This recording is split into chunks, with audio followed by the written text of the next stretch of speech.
അപകട മേഖലയിലെ റോഡ് നിർമ്മാണത്തിൽ അപാകതയുണ്ടെന്ന് പാലക്കാട് IIT തയ്യാറാക്കിയ റിപ്പോർട്ടിൽ. റോഡും അരികിലെ മണ്ണും തമ്മിൽ ഉയരവ്യത്യാസമുണ്ട്. ഇതിന് പരിഹാരം വേണം. റോഡിൽ വേഗ നിയന്ത്രണ സംവിധാനം ഏർപ്പെടുത്തണം. ഒരേ ദിശയിൽ പോകുന്ന വാഹനങ്ങൾ മറികടക്കുന്നത് നിരോധിച്ചുള്ള അറിയിപ്പ് വെക്കണമെന്നും റിപ്പോർട്ടിൽ പറയുന്നുണ്ട്. വിവരങ്ങളുമായി പാലക്കാട് നിന്ന് പ്രസാദ് ഉടുമ്പശ്ശേരി ചേരുന്നു. പ്രസാദ്, വളരെ വ്യക്തമായി തന്നെ അപകട സാധ്യതകളെ മുന്നിൽ കാണിക്കുന്ന ഒരു റിപ്പോർട്ടാണ് പാലക്കാട് IIT ഇപ്പോൾ പുറത്തുവിട്ടിരിക്കുന്നത്. എന്തൊക്കെയാണ് ഈ പറഞ്ഞതിൽ കൂടുതലായി എന്തൊക്കെ കാര്യങ്ങളാണ് റിപ്പോർട്ടിലുള്ളത്?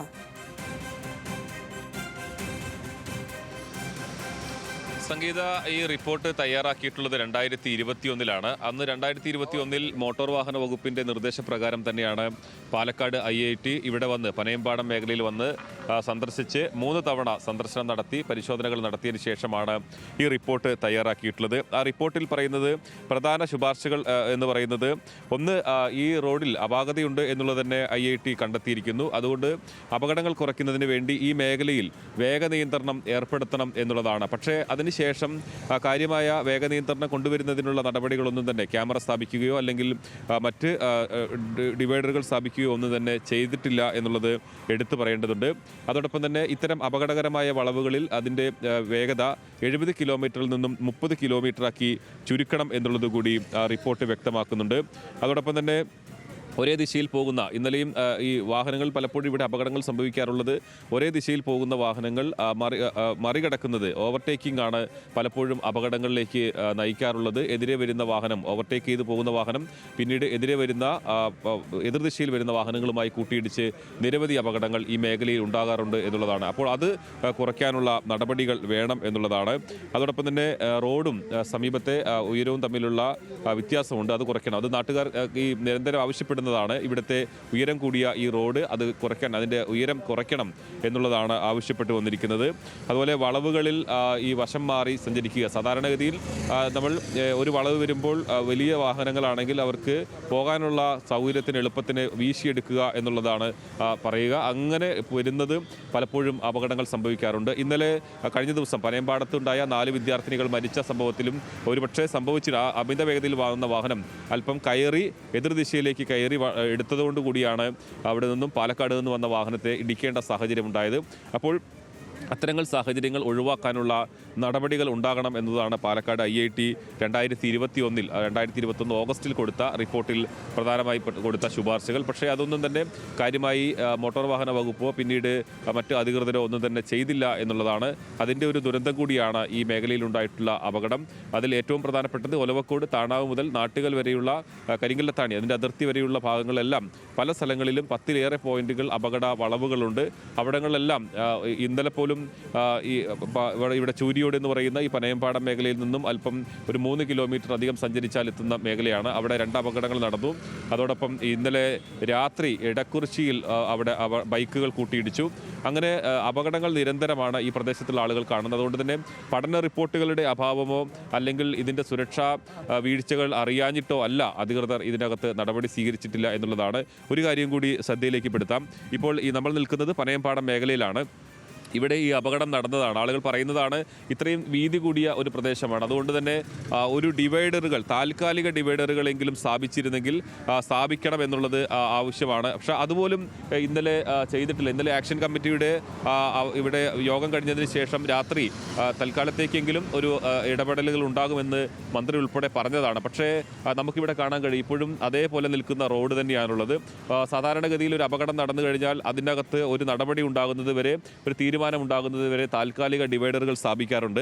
ഈ താൽക്കാലിക ഡിവൈഡർ പോലും ഇവിടെ സ്ഥാപിച്ചിട്ടില്ല എന്നുള്ളതാണ്. ആകെ സംഭവിച്ചിട്ടുള്ളത് ഇതിൻ്റെ അപ്പുറത്തേക്ക് മാറിക്കഴിഞ്ഞാൽ ഒരു 500 മീറ്റർ മാറിയാൽ അവിടെ സ്പീഡ് ബ്രേക്കർ സ്ഥാപിച്ചിട്ടുണ്ട്. അത് ഇന്നലെ രാത്രി, നാട്ടുകാർ പറയുന്നത് ഇന്നലെ രാത്രിയാണ് അത് വെച്ചിട്ടുള്ളത്. പക്ഷേ അവിടെയും റിഫ്ലക്ടർ ഇല്ല. അപ്പം രാത്രി വരുമ്പോൾ ആ സ്പീഡ് ബ്രേക്കറിൽ തട്ടി അപകടത്തിനുണ്ടാകാനുള്ള സാധ്യത കൂടിയുണ്ട്. മറ്റൊന്ന്, ഇന്നിവിടെ സമരം നടക്കുന്നുണ്ട്. കോൺഗ്രസിൻ്റെ നേതൃത്വത്തിൽ, പ്രാദേശിക കോൺഗ്രസിൻ്റെ നേതൃത്വത്തിൽ, കോങ്ങാട് ബ്ലോക്ക് കമ്മിറ്റിയുടെ നേതൃത്വത്തിൽ അനിശ്ചിതകാല നിരാഹാര സമരം നടക്കുകയാണ്. ഇന്നലെ മന്ത്രിയുടെ നേതൃത്വത്തിൽ നടന്ന ചർച്ചയിൽ ഇന്നൊരു ആക്ഷൻ പ്ലാൻ തയ്യാറാക്കാൻ വേണ്ടി ഉദ്യോഗസ്ഥ സംഘം ഇവിടെ വരുന്നുണ്ട്. അവരിത് പരിശോധിച്ച് ഒരു ആക്ഷൻ പ്ലാൻ തയ്യാറാക്കും, തുടർ നടപടികളുണ്ടാകും. പിന്നെ എന്തിനാണ് നിങ്ങളുടെ നിരാഹാര സമരം? നമ്മളിവിടെ ആവശ്യപ്പെടുന്നത് എന്ന് വെച്ചാൽ അവരിപ്പോൾ തൽക്കാലം പറഞ്ഞിരിക്കുന്നത് ഇവിടെ സ്പീഡ് ബ്രേക്കർ വയ്ക്കും അങ്ങനെയുള്ള കാര്യങ്ങളാണ് ചെയ്യാമെന്നാണ് ഉദ്ദേശിക്കുന്നത്. അതുകൊണ്ട് ഇവിടെ ശാശ്വതമായിട്ടൊരു പരിഹാരം ആവില്ല. നമുക്കിവിടെ വേണ്ടതെന്ന് വെച്ചാൽ കുട്ടികൾക്ക് പോകുന്നതിന് വേണ്ടിയിട്ട് സൈഡിലുള്ള ഒരു കൈവരിയോട് കൂടിയിട്ടുള്ള ഒരു ഫുട്പാത്ത് വേണം. അതുപോലെ ഇവിടുന്ന് ക്രോസ് ചെയ്യാൻ വേണ്ടിയിട്ട് ഇത്രയും കുട്ടികൾ വരുന്നതാണ്, കുട്ടികൾക്ക് ക്രോസ് ചെയ്യാൻ വേണ്ടിയിട്ട് ഒരു ക്രോസ് ഇത് വേണം. അങ്ങനെ രണ്ട് മൂന്ന് കാര്യങ്ങൾ ആവശ്യപ്പെട്ടത് ഇതിന് ശാശ്വതമായിട്ടൊരു പരിഹാരമാണ്. ഇതിന് മുമ്പ് ഇവിടെ ഹമ്പ് ഇട്ടിട്ടുണ്ട്, ഇതിന് മുമ്പ് റോഡ് കുറേ ഒരു സ്ക്രാച്ച് ചെയ്തിട്ട് ഇതാക്കിയിട്ടുണ്ട്. അതുകൊണ്ടൊന്നും ഒരു പരിഹാരം ആവുന്നില്ല. നിരന്തരം ഇപ്പോൾ ഈ ഒരു മാസം 30 ദിവസത്തിനുള്ളിൽ ഇപ്പോൾ 10 മരണമാണ് ഈ പഞ്ചായത്തിൽ നടന്നിരിക്കുന്നത്. 5 പേര് ഒരു കാർ ആക്സിഡന്റിൽ മരിച്ചിരിക്കുന്നു, ഒരു സ്ത്രീ മരിച്ചിരിക്കുന്നു, അതിനുശേഷം ഇപ്പോൾ 4 പിഞ്ചു കുട്ടികൾ മരിച്ചിരിക്കുന്നു. 10 മരണമാണ് ഇപ്പോൾ ഈ ഒരു ഒറ്റ മാസം കൊണ്ട്. ഇത് ഏതാണ്ട് ഈ 4 മരണം കൂടിയിട്ട് 51 മരണമാണ് ഈ റോഡ് ആക്സിഡന്റിന് ശേഷം കരിമ്പ പഞ്ചായത്തിൽ ഈ റോഡ് ആക്സിഡന്റ് ആയിട്ട് മരണപ്പെട്ടിരിക്കുന്നത്. 100 ചില്ലാനം ആക്സിഡന്റ് കേസുകൾ ഉണ്ടായിട്ടുണ്ട്. ഒട്ടനവധി പേരുടെ കൈകാലുകൾ നഷ്ടപ്പെട്ടിട്ടും അങ്ങനെയുള്ള ഒരുപാട് ആക്സിഡന്റ് സംഭവിച്ചിട്ടുണ്ട്. അപ്പോൾ ഇത് എല്ലാ തവണ ആക്സിഡന്റ് വരുമ്പോഴത്തേനും എന്തെങ്കിലും കണ്ണ് പൊടിയിടാൻ വേണ്ടി എന്തെങ്കിലും ചെറിയൊരു പരിപാടി ചെയ്തിട്ട് പോവുക എന്നല്ലാണ്ട് പറഞ്ഞത് ഇപ്പം ഇന്നലെ രാത്രി തന്നെ ഇന്നലെ യോഗം കഴിഞ്ഞതിന് ശേഷം പറഞ്ഞത് ഇന്നലെ രാത്രി തന്നെ വേഗ നിയന്ത്രണം ഏർപ്പെടുത്തുന്നതിനുള്ള എന്തെങ്കിലും ക്രമീകരണം ചെയ്യാമെന്ന് പറയുന്നു. അപ്പോൾ ഞങ്ങൾ പോരുന്ന സമയത്ത് അവിടെ സ്പീഡ് ബ്രേക്കർ കണ്ടിരുന്നു. പിന്നീട് മറ്റെന്തെങ്കിലും നടപടികൾ ഉണ്ടായിരുന്നു? വേറൊരു നടപടി ഉണ്ടായിരുന്നു. സ്പീഡ് ബ്രേക്കർ കൊടുത്ത് വെച്ചിട്ടുണ്ട്. അതിനാണെങ്കിൽ റിഫ്ലക്ടറിൽ ഒന്നുമില്ല, രാത്രിയാണ് വെച്ചിരിക്കുന്നത്. അത് ഇതിലേക്കാളും കൂടുതൽ അപകടത്തിലേക്കാണ് പോകുന്നത്. ഇതിന് മുമ്പ് സ്പീഡ് ബ്രേക്കർ ഉണ്ടായിരുന്നു, അതിൽ ആക്സിഡന്റ് ആയിട്ട് വീണതിന്റെ വീഡിയോസ് ഇപ്പോൾ ഇതിൽ ലൈവായിട്ട് വന്നുകൊണ്ടിരിക്കുന്നുണ്ട്. ഇതിന് മുമ്പേ സ്പീഡ് ബ്രേക്കർ ഉണ്ടായിരുന്നു, അതിൽ റിഫ്ലക്ടറിലെ രാത്രി വരുന്ന വണ്ടികൾ അതിൽ അടിച്ചിട്ട് തീർക്കുകയായിരുന്നു. ഇപ്പോൾ ഇവിടെ ഡിവൈഡർ സ്ഥാപിക്കണം എന്നുള്ളത് നിങ്ങളുടെ ഒരു ആണ് ഇത് ഡിവൈഡർ വേണം. കാരണം വീതിയുണ്ട്, അപ്പോൾ സെൻട്രൽ ഡിവൈഡർ ആവാം. കാരണം ഡിവൈഡർ ആയി കഴിഞ്ഞാൽ 2 സൈഡിലേക്ക് വണ്ടി മാറി പോലും. ഇപ്പോൾ വരുന്ന വണ്ടികൾ മുകളിൽ നിന്ന് വരുമ്പോൾ തന്നെ അത് ഒഴുകിയിട്ട് അപ്പുറത്തെ സൈഡിലേക്ക് പോവുകയാണിത്. ആ വണ്ടിക്കാരെ പറഞ്ഞിട്ടും കാര്യമില്ല. കാരണം ഒന്നാമത് ഇറക്കുവാണ്, ഭയങ്കര സ്ലിപ്പറിയാണ്.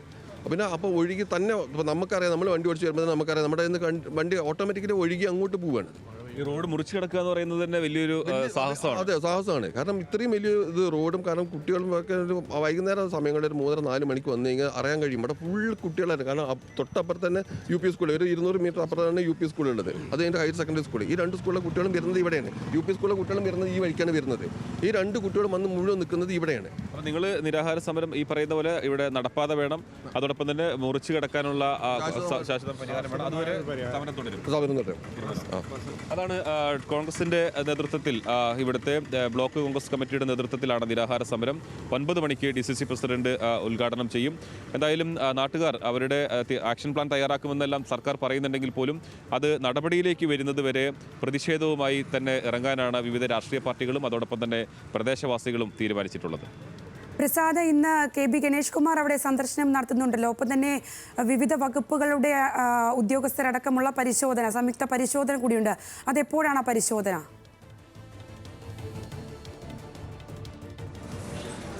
പത്ത് മണിയോടുകൂടിയാണ് ഉദ്യോഗസ്ഥ സംഘം ഇവിടെ സന്ദർശനം നടത്തുക. അത് ഇന്നലത്തെ അവലോകന യോഗത്തിന്റെ തീരുമാനപ്രകാരമാണ് ആ പരിശോധന എന്നുള്ളതാണ്. അതിൽ RTO, എൻഫോഴ്സ്മെന്റ് RTO, അതോടൊപ്പം പാലക്കാട് RTO, PWDയുടെ NH വിഭാഗം, പോലീസിൽ നിന്നും SP ആണ് പങ്കെടുക്കേണ്ടത്. അദ്ദേഹം ഇവിടെ പാലക്കാട് SP അവധിയിലാണ്. അതുകൊണ്ട് തന്നെ ഒരുപക്ഷെ DYSP ആയിരിക്കും ആ ഉദ്യോഗസ്ഥ സംഘത്തിലുണ്ടാകുക. അങ്ങനെ റവന്യൂ ഉദ്യോഗസ്ഥർ, ജനപ്രതിനിധികൾ ഉൾപ്പെടെ ഒരു സംഘമാണ് ഇന്ന് സന്ദർശനം നടത്തുക. അവരിവിടെ പരിശോധിച്ച് ഒരു ആക്ഷൻ പ്ലാൻ തയ്യാറാക്കും. ആ ആക്ഷൻ പ്ലാൻ പറയുന്നത് നേരത്തെ അദ്ദേഹം സൂചിപ്പിച്ചതുപോലെ തന്നെ ഈ റോഡിൽ ഭാഗത്ത്, ഈ പനയമ്പാടം മേഖലയിൽ അപകടം കുറയ്ക്കാൻ എന്തെല്ലാം കാര്യങ്ങൾ ചെയ്യണം. ഡിവൈഡറുകൾ സ്ഥാപിക്കണമെങ്കിൽ അത് സ്ഥാപിക്കുക, മറ്റ് ക്യാമറകൾ സ്ഥാപിക്കുക. അതോടൊപ്പം തന്നെ വിദ്യാർത്ഥിനികൾക്ക് ഇവിടെ 2 സ്കൂളുകളുണ്ട്, ഹൈസ്കൂളും അതോടൊപ്പം തന്നെ തൊട്ടപ്പുറത്ത് UP സ്കൂളുമുണ്ട്.